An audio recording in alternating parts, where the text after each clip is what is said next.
Hello everyone and welcome back to my channel. Today's video will be my 2023 reading in review and 2024 reading goals. I do this video every single year. I will link 2022's video down below. I'm also going to link my Goodreads challenge and my Goodreads year in books. For the first little bit, I'm going to go through my year in books from Goodreads. I'm going to kind of summarize that. I'm going to go over some stats. Then I'm just going to discuss overall how my reading year went, how I felt about that. Then I'm going to discuss my goals for 2024. And then I will end the video with talking about my channel goals, how I felt like my channel was in 2023, and what I hope to do for this new year. My reading goal in general and also my Goodreads reading challenge was at 50 books. I did manage to beat that. I read 66 books, which was 26,918 pages read. I only had 3 rereads in 2023. I had 10 in 2022. So I lacked on the rereading. Goodreads says that the shortest book I read was Violet Bent Backwards Over the Grass by Lana Del Rey with 128 pages. This I gave 3 out of 5 stars, but this is technically not the shortest book I read. The shortest book I did read was Generations of Women from the Moon by Gillian Banks. This is just not really registered on Goodreads. There are no page numbers on Goodreads. There are barely any reviews. The book is barely on the site, so it is not classified as the shortest, but it technically is because there are 56 pages. So this is the shortest book I read, and I gave this 2 out of 5 stars. The longest book I read with 912 pages is Harry Potter and the Order of the Phoenix. This is the 5th book in the Harry Potter series, and this one I gave 4 out of 5 stars. The most popular book I read in 2023 was Harry Potter and the Philosopher's Stone. This is obviously the first Harry Potter book. This was actually a reread for me, and I did give it 4 out of 5 stars. And the least popular book I read with 469 reviews or ratings or shelvings is Generations of Women from the Moon by Gillian Banks. This is a poetry book. Like I said, I gave this 2 out of 5 stars, but this is the least popular book that I read. The average page length that I read was 407 pages, which is obviously a lot more than 2022, which was 362.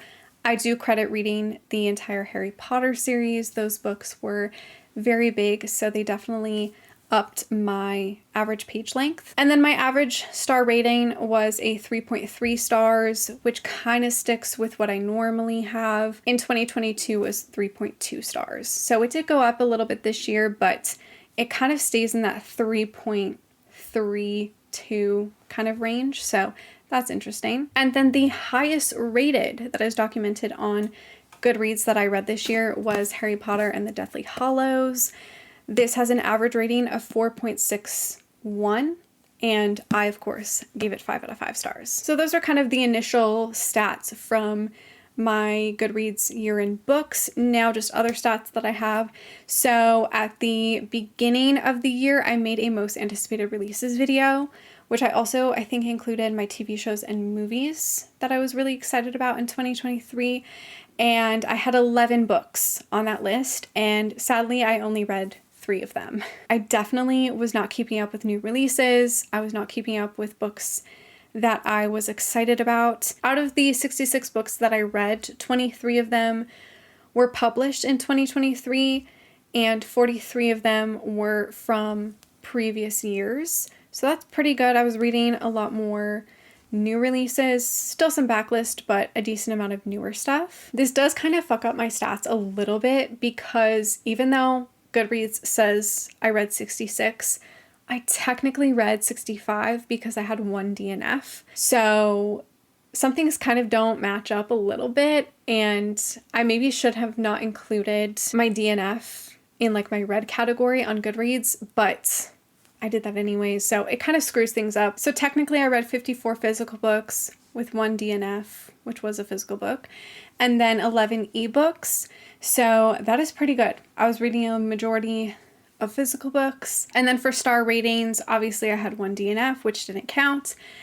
I had 5 stars, which is amazing. I feel like I rarely give out 5 stars, so that's pretty stellar.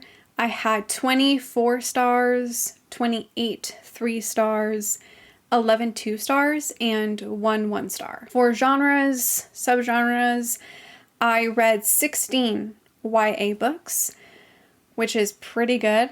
In 2022, I had read 6, so that definitely went up. I was kind of finishing some series, binging some YA series, and there was one series that I kind of categorized as YA because when you go into the bookstore, it's in a Y section, but it's technically like new adults, so I don't know. I read 22 non-contemporaries, so they were either fantasy, magical realism, sci-fi, dystopian, or paranormal.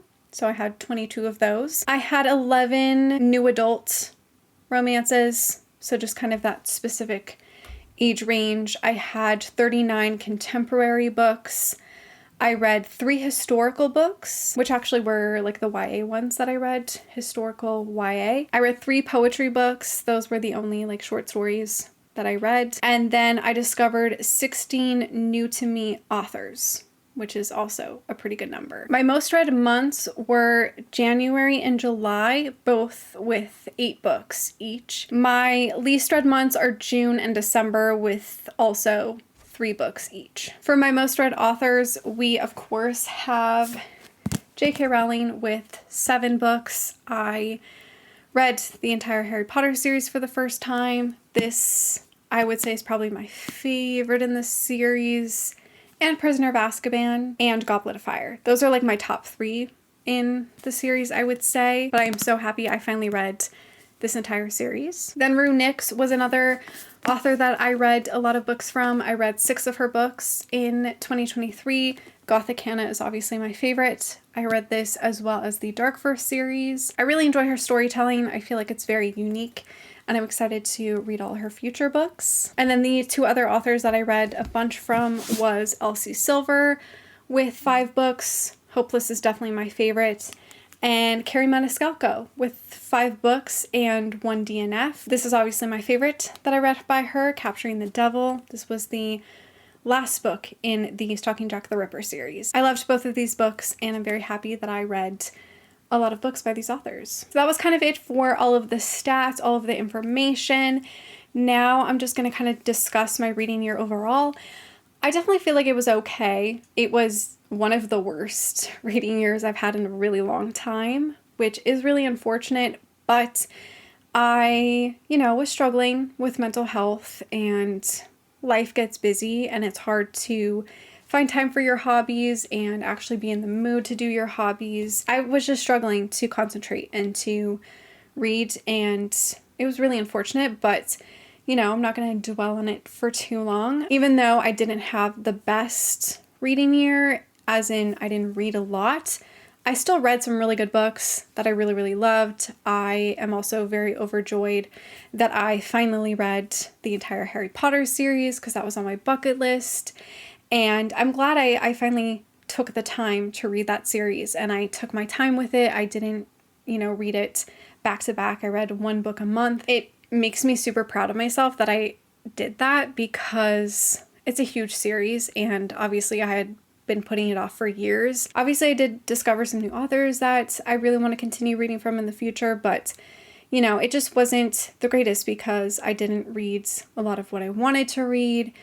I didn't really read a lot of backlists that I also wanted to read. I'm sad I didn't continue with a lot of my favorite authors either. I really struggled to read some of my old favorite authors. A lot of them had new books out, or were continuing series and stuff, but I just kind of fell behind on all of that.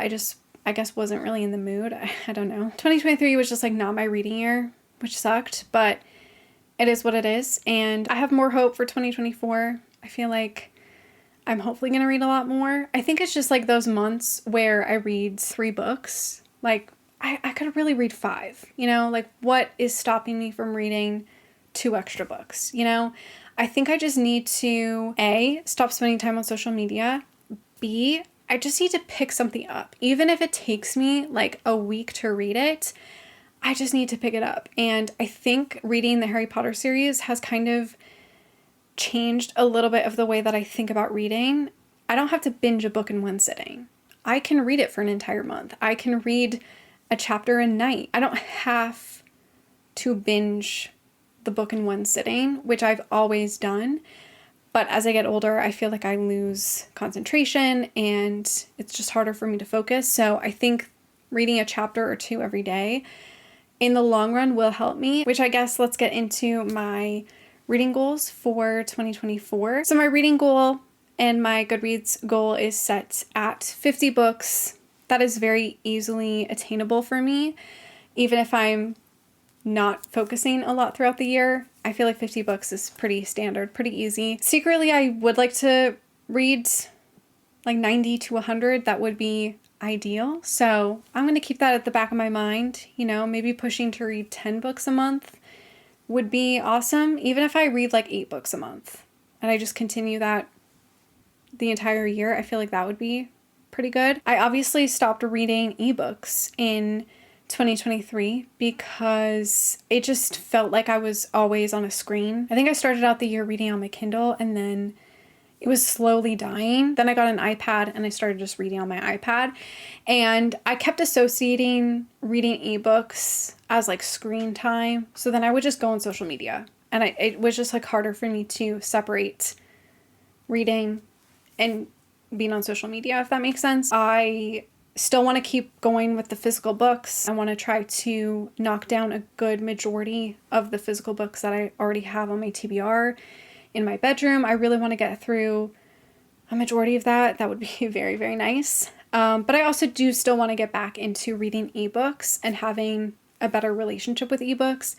I mentioned in my January and February TBR video that I think I just need to get back into reading like my favorite authors for ebooks, and I feel like that will be a lot easier. So I think that's going to be the goal. Yeah, reading physical books, possibly getting back into my iPad a little bit, and I want to catch up on series, finish some series. And for some series, I feel like I need to read, you know, the next book, and then I'll decide whether I want to continue this series or not, because obviously it has been so long since I've continued some of those series that I'm like, do I even care anymore? But I feel like maybe once I get back into them, I'll start caring. I also need to catch up on some of my favorite authors. I need to get back into reading some of their more recent books, or even some of their backlist that is still on my TBR. I just want to get back into what I love, basically. I feel like 2023 was me discovering a lot more new authors, which was great, but I need to stick with some of my favorites, you know? And also like finding good books, right? I don't want to be stuck reading a lot of 3-star books. We gotta try to aim for the 4 and 5 stars. So that's pretty much it for 2024 reading goals. Now I'm quickly going to get into some channel goals, some plans that I have for my channel in 2024. I guess quickly I'll just discuss how 2023 was for my channel. I feel like it was pretty good. I didn't really grow, but I'm kind of past the point where like I don't think my channel is really ever going to grow anymore.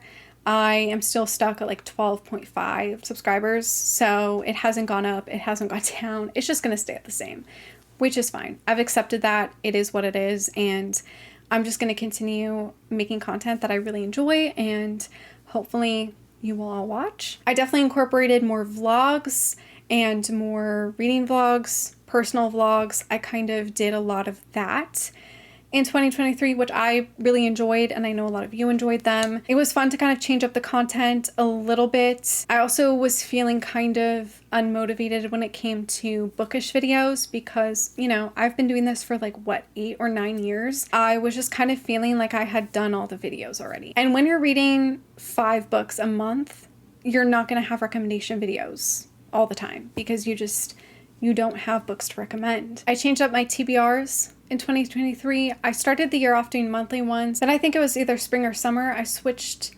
them up and I did seasonal TBRs. And that was really nice. I didn't feel like I was constantly doing TBR videos. There's some months, you know, where I'm uploading once a week. So it just felt like I was constantly doing TBR videos and wrap-up videos because I was barely posting in between those. That makes sense. So it just felt very repetitive. And I did the bi-monthly wrap-ups as well, which was really nice. I liked having that kind of break between wrap-ups and also have more time to read things. You know, if there was a month where I only read 3 books, that's kind of a boring wrap-up, right? So it is nice to kind of combine all of that and make a little bit of a longer and enjoyable video. My channel did kind of struggle in 2023 for views and subscribers, but I think overall I'm still really happy with the content I was making and the content I was putting out. My thumbnails definitely struggled. I was kind of filming in front of my book paper collage door thing that I have in this book room. It's on the other side of the room. And I was filming in front of there for a while because I just felt like I needed to change. But obviously I came back to the bookshelves. So the thumbnails, the background, that was kind of struggling for the first half of the year, I would say. Overall, I really enjoyed the videos that I made in 2023. They weren't amazing, but I think I was definitely trying to put more energy into videos that I wanted to film and that I wanted to edit and upload, which I guess leads me into my channel goals for 2024. First of all, how do we feel about changing the channel name? I don't hate falling over books. I think it's fine, but I just don't feel like it really represents me and my channel. I feel like it represented me like years and years ago when I first started my channel, and it was like exclusively book content, and it was sit down videos, and it was, you know, upload 2 to 3 times a week. It was very structured, and I feel like that fit that era, but I don't know if it really fits my channel now. But it's also just so hard to change a channel name, and I don't know what I would change it to. I feel like it could be like Nicolette's Library or Nicolette's Bookshelf or something like that. I don't know. I feel like I might want to have my name in it. I also do need to change my profile picture and my banner, just kind of have a visual revamp on the channel. Seasonal TBRs are going to stick for a while.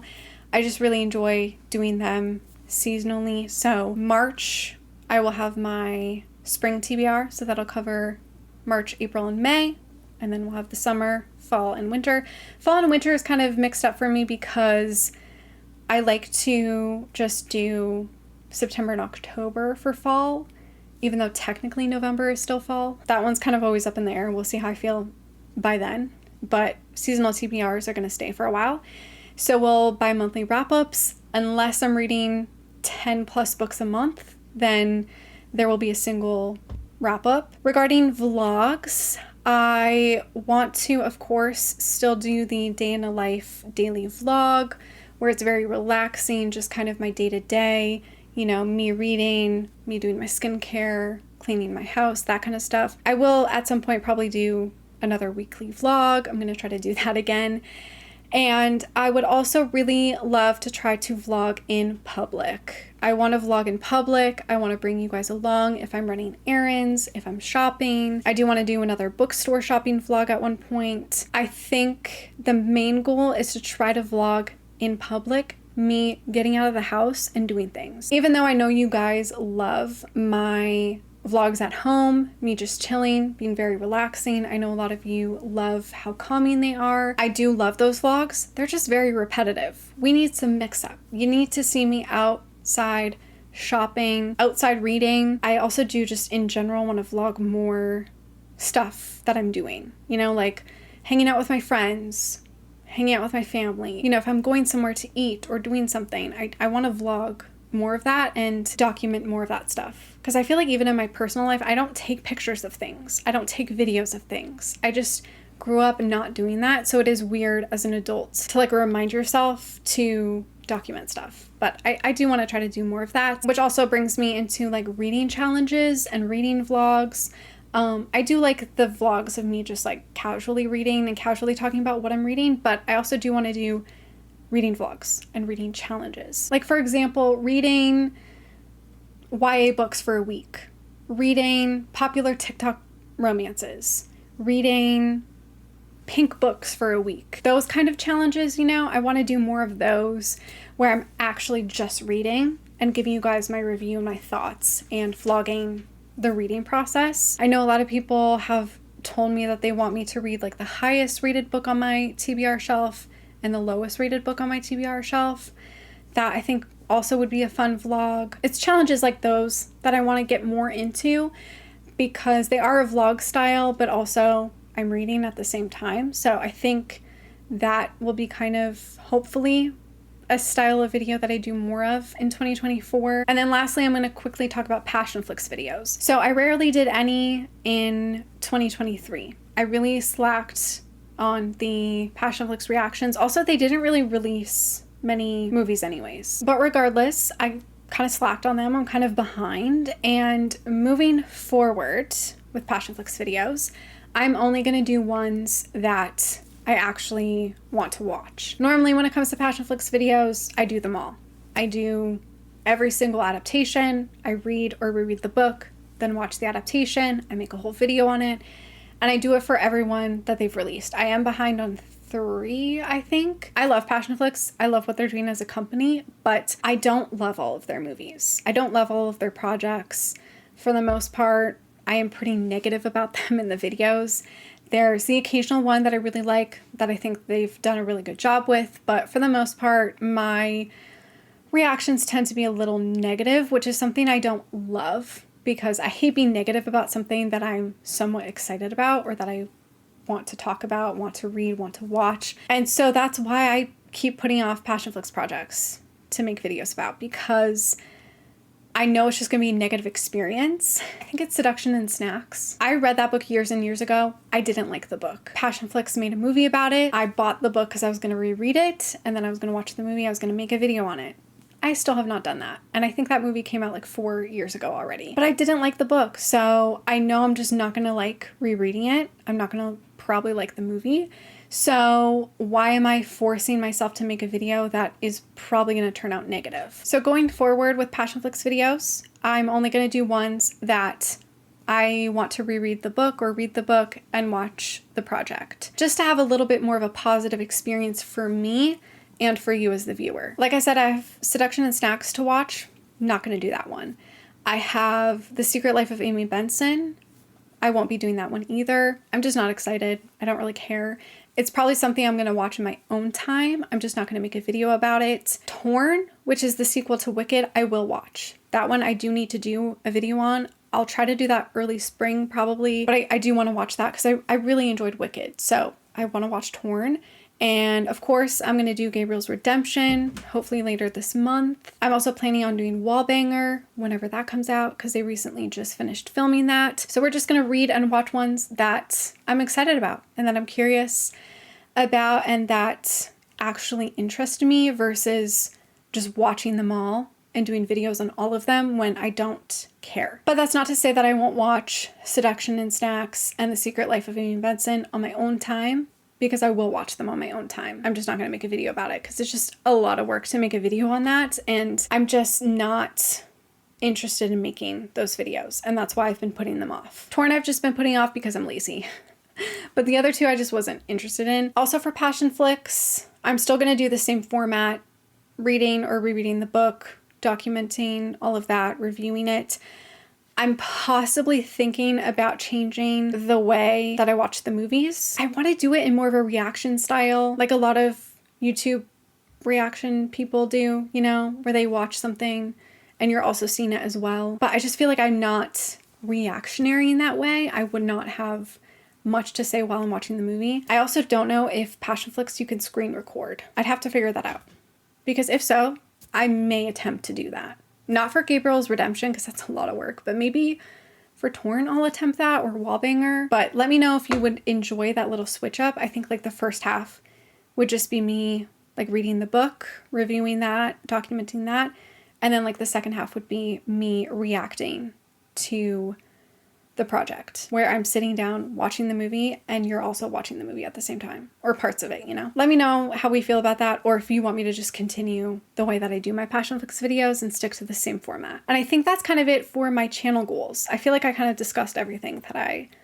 wanted to discuss. If there is any videos that you want me to do in 2024, please let me know. If you have any video ideas, if you have any channel name ideas, let me know what kind of content you want to see from me in 2024. I'm open to all of your ideas and suggestions. Also, thank you so much for all of your comments and your interaction and your views and your likes throughout 2023. I really appreciate all of the interaction that I got throughout the year, and I'm really excited for you guys to see all of my videos in 2024. Even if you watch my video and you just leave an emoji comment, I really appreciate that. It lets me know that you watched the video, that you enjoyed it, and I really, really appreciate that, because I do have moments where I feel like nobody's watching my videos and, you know, nobody cares, and sometimes it is hard, but I am really hopeful that 2024 will be a better reading year and a better channel year. I think it's also just going to be a better year for me in general, mentally, physically, emotionally, and I think I'm also just going to hopefully fall back in love with all of my hobbies. But that is it for this video. Let me know how many books you read in 2023 and what are your goals for 2024, reading-wise or even personal-wise. I would love to know. Thank you so much for watching. Make sure to give this video a like, subscribe, follow me on all my other social media, and I will see you in my next one. Bye.